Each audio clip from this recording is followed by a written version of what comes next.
تو ایک حدیث شریف یہ سناتا ہوں کہ ایک شخص حضور کی بارگاہ میں آ کے رونے لگا. حضور نے پوچھا کیوں رو رہے ہو بھائی تم؟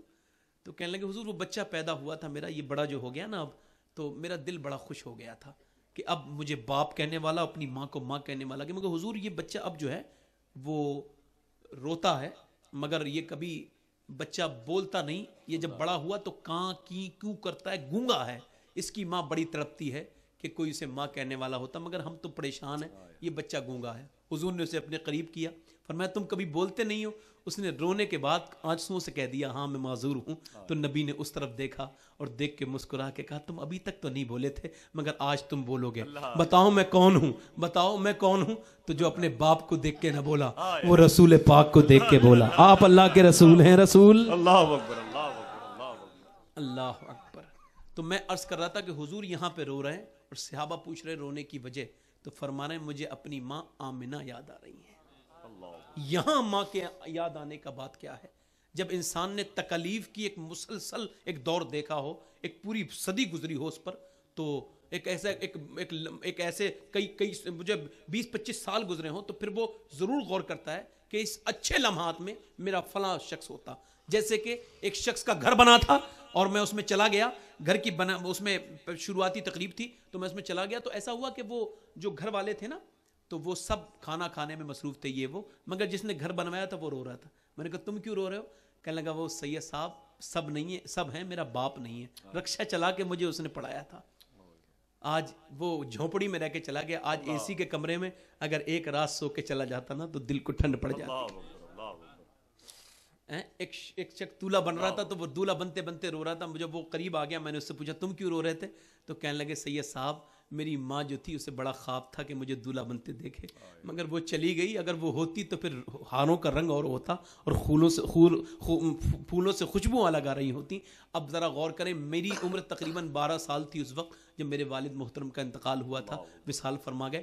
تو اللہ تعالیٰ انہیں جو ہے وہ ان کے درجات میں بلندی عطا فرمائے.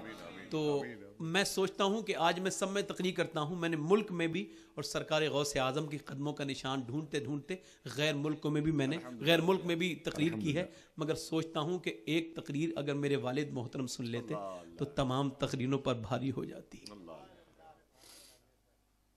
تو حضور کہہ رہے ہیں حضرت عمر فرماتے ہیں حضور کھڑے تھے، ہم لوگ آ رہے تھے تو مقام میں ابوا پر حضور نے آ کے رونا شروع کر دیا.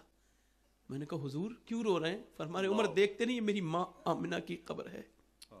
فرماتے میری اماں بیمار تھی اور میری ماں مجھے دیکھتی تھی عمر اور پھر کہتی تھی میرے بیٹے محمد سب نے ایک دن دنیا کو اس سے چھوڑنا ہے، میں بھی چھوڑ رہی ہوں مگر دنیا کو میں تجھے دے کے جا رہی ہوں، میرا نام دنیا سے مٹے گا نہیں، بیٹے یہیں تک تیرا ساتھ تھا.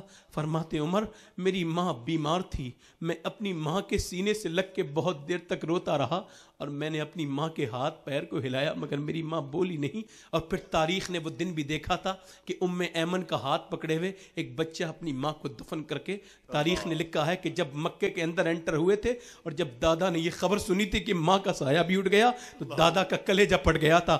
کہا ایمن تجھے اپنے جگر سے زیادہ چاہوں گا جو میرے پوتے کو تو خیال رکھے گی. پھر یہ 1-2 سال کا دور یہ بھی گزرا کہ حضرت ایمن نے حضور کو دودھ پلایا. ایک دن ایک شخص نے حضور کے سامنے کہہ دیا کہ یہ تو فلاں کالی ماں کا اولاد ہے. فرمایا اوے کالی ماں کو تانا نہ دینا، میں محمد جو ہوں نا میں نے بھی اس ماں کا دودھ پیا ہے، ایمن کا جس کا رنگ کالا تھا اسے کالا مت کہنا. اللہ اکبر. حضور نے دودھ پیا اور پھر تاریخ نے جب یہ رقم کیا ہے، جب یہ لکھا ہے تو پھر تاریخ کا سینہ چر گیا کہ جب حضرت عبد المطلب کا وصال ہوا تو ایک بچہ کعبے کی دیوار سے لپٹ لپٹ کے روتا تھا، کبھی ادھر سے تو کبھی ادھر سے. اللہ اکبر. یہ وہی میرے پیغمبر ہیں جنہیں تم نے بھلا دیا ہے. لوگوں یاد رکھنا تم نے کلمے ضرور پڑھے ہیں نبی کے مگر نبی کریم سے وفاداری کرنا چھوڑ دیا ہے. اللہ کے رسول سے وفادار تم نہیں رہے ہو. اب تم اپنی دولت سے وفادار ہو، اب تم اپنے رنگ و ڈھنگ سے وفادار ہو، اب اپنی قومیت کے لیے وفادار ہو، اب تم اپنے نام کے لیے مرتے ہو مگر میرے نبی اس پیغمبر اسلام کے لیے نہیں مرتے جس نے مکے میں وہ تاریخ لکھی ہے. میرے رب کی عزت کی قسم دنیا میں بہت لوگ آئے مگر میرے نبی کی گرد پاک کو بھی کوئی نہ پا سکا. وہ بے مثل و بے مثال ہے کہ جس کے ہاتھ میں اللہ نے اتنی طاقت رکھی، اشارہ کر دے تو چاند کے 2 ٹکڑے کر دے، اشارہ کر دے تو سورج کو واپس پلٹا لے. مگر مکے میں چل رہا ہے تو کبھی اس کے سر پہ ڈنڈا مارا جا رہا ہے، کبھی اسی پیغمبر اسلام کو کعبے کے اندر نماز پڑھتے ہوئے سر پہ رکھ دی گئی ہے، اللہ اکبر، سر پہ رکھ دی گئی ہے اونٹ کی اوجڑی، کبھی اس کے گلے کو دبایا گیا ہے، مگر وہ پیغمبر علم و حیا، اللہ اکبر، وہ شہنشاہ حسینہ، وہ نور مجسم صلی اللہ علیہ وسلم، کبھی طائف کی وہ بات یاد کر لیا کرو کہ جب میرے محبوب تو عالم صلی اللہ علیہ وسلم جب طائف میں لوگوں سے کہتے تھے اللہ ایک ہے تو انہوں نے ظالموں کو حضور کے پیچھے لگا دیا تھا. ذرا غور کرو، حضور کے اوپر پتھر برستے تھے، میرے ماں باپ قربان ہو جائیں میرے آقا پر، ایک پیر اٹھاتے تھے تو ایک پیر پہ پتھر مارے جاتے تھے، پھر ایک پیر اٹھاتے تھے تو ایک پیر پہ پتھر، حضور بیٹھ جاتے تھے تو ایک ظالم آ کے حضور کو اٹھا دیتا تھا. یہ دور بھی لوگوں نے دیکھا، سب بھول گئے، ہم جھگڑوں میں لگ گئے.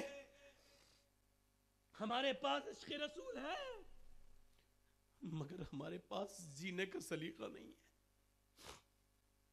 آج مسجدیں تم سے خالی ہیں، کیا جواب دو گے تم میرے آقا کو قیامت کے دن؟ انہوں نے پوچھ لیا میرا امتی تھا، تجھے معلوم ہے تو کیسی امت میں پیدا ہوا ہے؟ 12 نبیوں نے دعا مانگی تھی اس امت میں پیدا ہونے کی، اور تو ویسے ہی ہو گیا پیدا، تو نے دعا بھی نہیں مانگی تھی. اس کا ہی شکر ادا کر دے بندے. حضور کہہ رہے ہیں عمر مجھے اپنی ماں یا آمنہ یاد آ رہی ہیں، میں سوچ رہا ہوں میں نماز پڑھا رہا ہوتا اور دوران سورہ فاتحہ میری ماں مجھے آواز دے دیتی، کہہ دیتی میرے حجرے سے محمد. فرماتے سب آواز دیتے ہیں، میری ماں آمنہ کی آواز کے لیے کہہ رہا ہوں، میری ماں آمنہ آواز دے دیتی، کہتی محمد. فرماتے ہیں میں عمر میں اپنی ماں کے لیے نماز چھوڑ کے چلا جاتا اور اپنی ماں کی بات سننے کے لیے چلا جاتا.